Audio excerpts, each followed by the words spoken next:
ಮಾವ ಕಾಫಿ. ಇದಕ್ಕೆ ಕಾಯ್ತಾ ಇದ್ ನಮ್ಮ ಗೀತಾ. ಕಾಫಿ ಮನಸ್ಸನ್ನ ಸರಿ ಮಾಡುತ್ತೋ ಇಲ್ವೋ, ಆದ್ರೆ ಕೆಟ್ಟಿರೋ ತಲೆ ಕೆಲಸ ಮಾಡೋಗ್ ಮಾಡುತ್ತೆ. ಈಗ ಅಂತದ್ದೇನಾಯ್ತು ಮಾವ? ನಿನ್ನೆ ಮೈ ಮೇಲೆ ಪ್ರಜ್ಞೆ ಇಲ್ಲದೆ ನಿದ್ದೆ ಮಾಡ್ಬಿಟ್ಟೆ. ಕೆಲವರು ತಲೆ ಕೆಟ್ರೆ ನಿದ್ದೆ ಬರಲ್ಲ ಅಂತಾರೆ, ಅರೆ ನಾನ್ ಹಾಗಲ್ಲ. ಜಾಸ್ತಿ ತಲೆ ಕೆಟ್ರೆ ತಲೆಯಲ್ಲಿರೋ ಫ್ಯೂಸ್ ಹೋಗಿ ಎಚ್ಚರ ಆಗ್ಬಿಡುತ್ತೆ. ಜೊತೆಗೆ ತಲೆ ಬೇರೆ ಸರಿಗಿರ್ಲಿಲ್ಲ, ಏನೋ ಟೆನ್ಷನ್. ಕಾರಣ ಏನು ಅಂತ ಮಾತ್ರ ಕೇಳ್ಬೇಡ, ಸ್ವಲ್ಪ ಒತ್ತಡದಲ್ಲಿದೆ.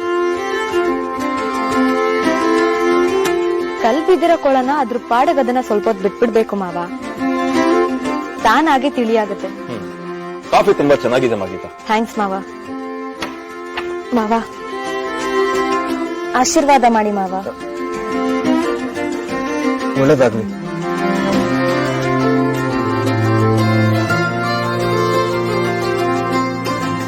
ಯಾಕಮ್ಮ ಗೀತಾ ಇದ್ದಕ್ಕಿದ್ದಾಗ ಆಶೀರ್ವಾದ ತಗೋತಾ ಇದ್ಯಾ?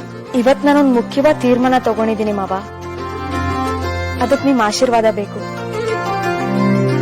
ನಮಗ್ ಒಳ್ಳೇದನ್ನೇ ಬಯಸೋ ಮನ್ಸಿನ ಹಾರೈಕೆ ಸಿಗ್ದಾಗ್ಲೇ ಅಲ್ವಾ ನಾವ್ ಅನ್ಕೊಂಡಿದಾಗೋದು. ನನ್ನ ಮಗನ್ನ ತಿದ್ದಿ ತೀಡಿ ಒಬ್ಬ ಜವಾಬ್ದಾರಿಯುತ ಮನುಷ್ಯನಾಗಿ ಮಾಡಿರೋ ನಿನ್ಗೆ ನನ್ನ ಆಶೀರ್ವಾದ ಯಾವತ್ತಿದ್ರೂ ಇರುತ್ತಮ್ಮ ಗೀತಾ. ಥ್ಯಾಂಕ್ ಯು ಮಾವ.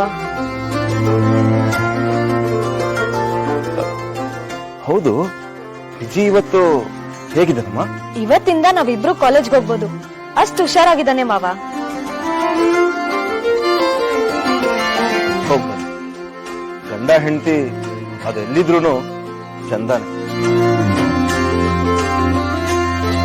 ಒಳ್ಳೇದ. ಥ್ಯಾಂಕ್ ಯು ಮಾವ.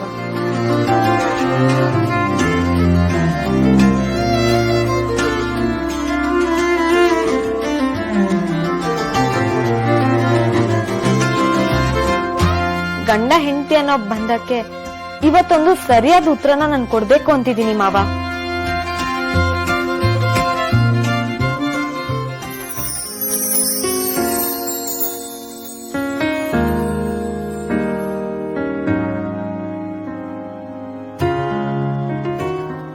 ವಿಜಿ,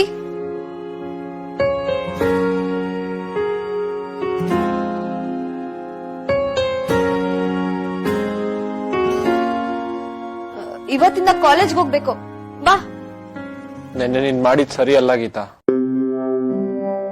ನೀನ್ ಆ ರೀತಿ ಮಾಡ್ತೀಯ ಅಂತ ನಾನ್ ಅಂದ್ಕೊಂಡಿರ್ಲಿಲ್ಲ. ನೀನ್ ಕೊಟ್ಟಿದ್ದು ಉಡುಗೊರೆನಲ್ಲ, ಶಿಕ್ಷೆನ. ವಿಜಿ, ಯಾವ್ ತಪ್ಪು ಯಾವ್ ಸರಿ ಅಂತ ನನಗೆ ಗೊತ್ತಿದೆ. ನಡಿ ಕಾಲೇಜ್ಗೆ ಹೋಗೋಣ. ನಾನು ನನ್ನ ಬದುಕಿನ ಬಗ್ಗೆ ಮಾತಾಡ್ತಾ ಇದ್ದೀನಿ. ನಾನು ಕಾಲೇಜ್ ಬಗ್ಗೆ ಮಾತಾಡ್ತಾ ಇದ್ದೀನಿ. ಕಾಲೇಜು ನಮ್ ಬದುಕಿನ ಒಂದ್ ಭಾಗ ತಾನೆ. ಕಾಲೇಜಲ್ಲಿ ಪಾಠ ಕೇಳಿದ್ರೆ ಮಾತ್ರ ನಮ್ ಬದುಕನ್ನ ಬೇಕಾದಾಗ ರೂಪಿಸ್ಕೋಬಹುದು. ಬಾ, ನಡಿ ಕಾಲೇಜ್ಗೆ ಹೋಗೋಣ.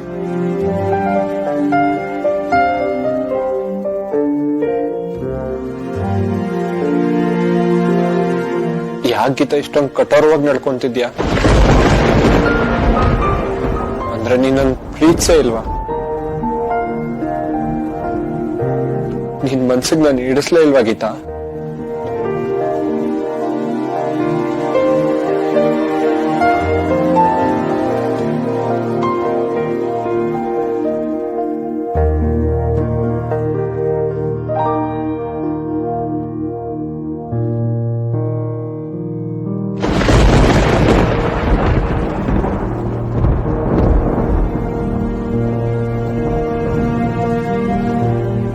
ಹಚ್ಕೊಂಡಿರೋ ನನ್ನನ್ನ ಮನ್ಸಿಂದ ಯಾಕೆ ಕಿತ್ತಾಕಕ್ ನೋಡ್ತಿದ್ಯಾ ಗೀತಾ? ಯಾಕೆ ಹೇಳು ಗೀತಾ?